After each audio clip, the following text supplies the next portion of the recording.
کا ناول بار وفا، آواز قمر زہرا، پیشکش national audio library for the blind. اس کتاب میں 2 کہانیاں ہیں۔ اس کتاب کو اسپانسر کیا ہے محمد مبین نے۔ اگر آپ بھی کوئی کتاب اسپانسر کرنا چاہتے ہیں تو ہم سے رابطہ کریں۔ شکریہ۔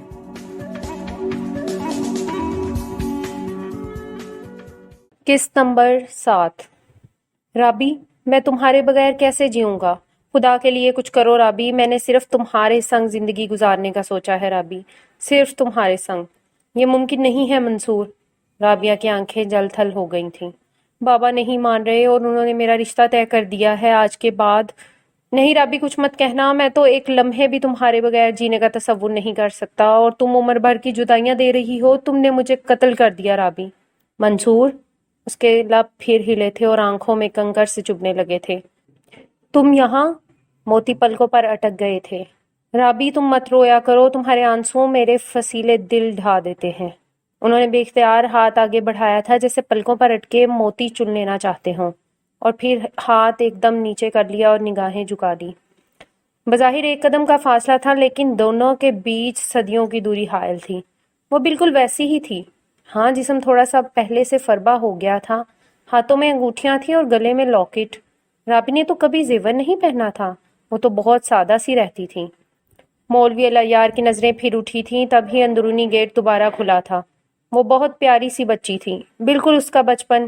وہ بھاگتی ہوئی آئی تھی اور اس کا ہاتھ پکڑ کر کھینچا تھا۔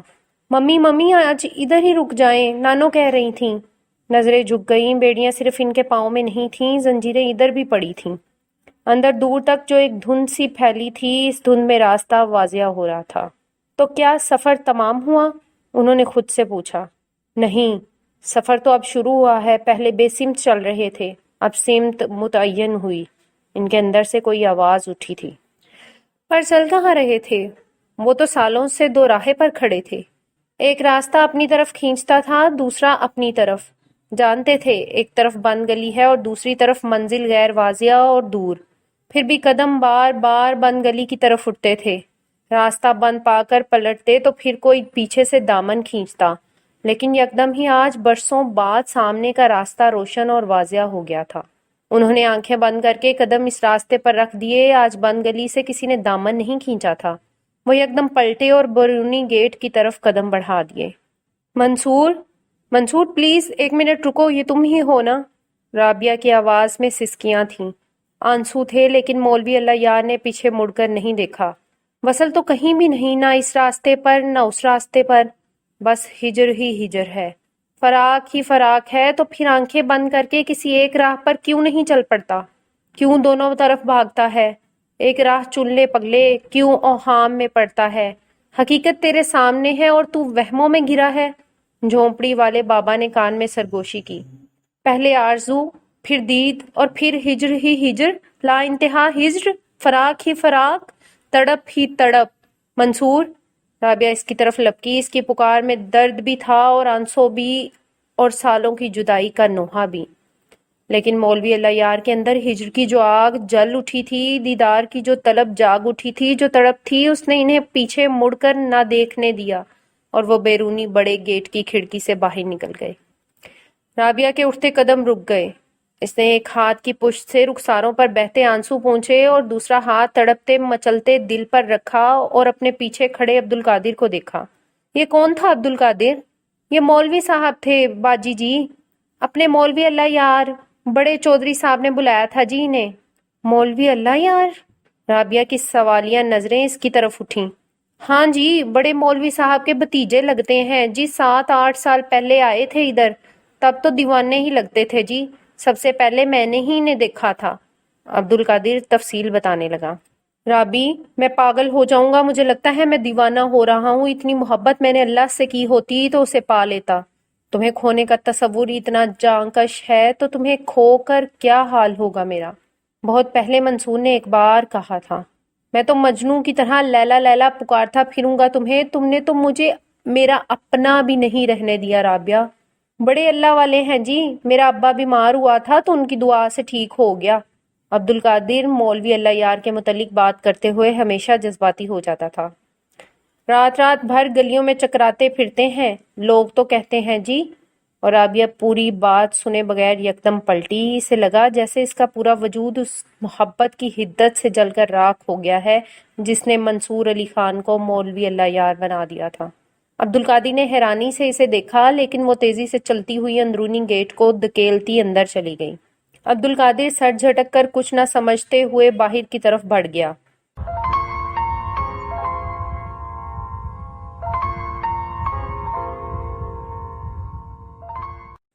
عبداللہ ملک غضنفر علی کے آفس سے باہر نکلا تو عبیر، مامون اور دانیال کو سنجیدگی سے کام کرتے پایا۔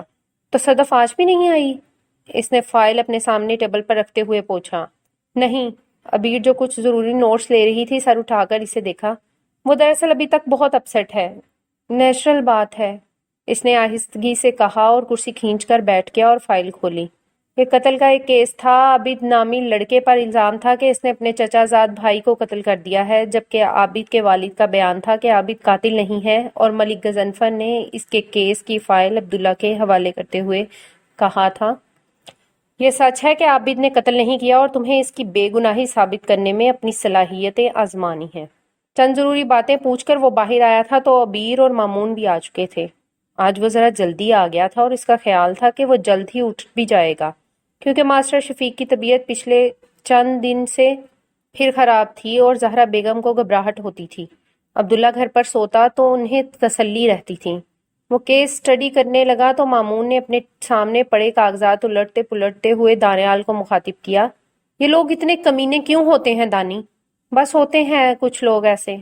آج صدف نہیں تھی تو دانی بھی سنجیدہ تھا، یا اس پر بھی صدف کی بہن کے ساتھ ہونے والی ٹریجڈی کا اثر تھا کہ کل سے وہ چپ چاپ سا تھا۔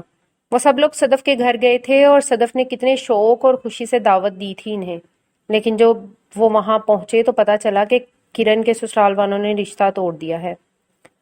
لیکن صدف، تم نے تو بتایا تھا کہ تم لوگوں نے ان کی مطلوبہ لسٹ کے مطابق جہیز دینے کا وعدہ کر لیا تھا۔ ہاں، لیکن انہوں نے کہا ہے کہ انہیں اپنے بیٹے کے لیے ایسا رشتہ مل گیا ہے جو اسلامی میں ان کے بیٹے کو کارڈ دے رہے ہیں، اور صدف کی آواز بھر گئی تھی۔ اور پہلے یہ رشتہ کہاں تھا؟ عبیر کو غصہ آ رہا تھا۔ کس نے ان کو حق دیا تھا کہ وہ اس طرح ایک لڑکی کی بے عزتی کریں؟ ابا نے کہا بھی تھا کہ وہ کوشش کریں گے کہ اسلامی میں گاڑی دے سکیں، لیکن پھر بھی انہوں نے رشتہ ختم کر دیا اور منگنی کی انگوٹھی واپس کر دی، اور جو کپڑے اور انگوٹھی کرن کو دی تھی وہ بھی واپس لے لی۔ لعنت بھیجو ایسے لالچی لوگوں پر۔ کرن کبھی بھی وہاں خوش نہ رہتی۔ اللہ جو کرتا ہے بہتر کرتا ہے۔ اپنی کرن کو اس سے اچھا رشتہ مل جائے گا۔ صدف، پریشان مت ہو۔ دانیال نے اسے تسلی دی تو اس نے دانیال کی طرف دیکھا۔ تم کیا سمجھتے ہو کہ اس کے بعد پھر کہیں سے کرن کا رشتہ آئے گا؟ نہیں دانی، اب وہ ساری عمر میکے کی دہلیز پر ہی بیٹھی رہے گی۔ اس سے تو اچھا تھا اس کی منگنی نہ ہوتی۔ اب تو لوگ ہزاروں باتیں کریں گے کہ آخر سسرال والوں نے کچھ دیکھا ہوگا، کوئی غلط بات، جو رشتہ توڑ دیا۔ کس نے ہماری بات پر یقین کرنا ہے یا پوچھنا ہے؟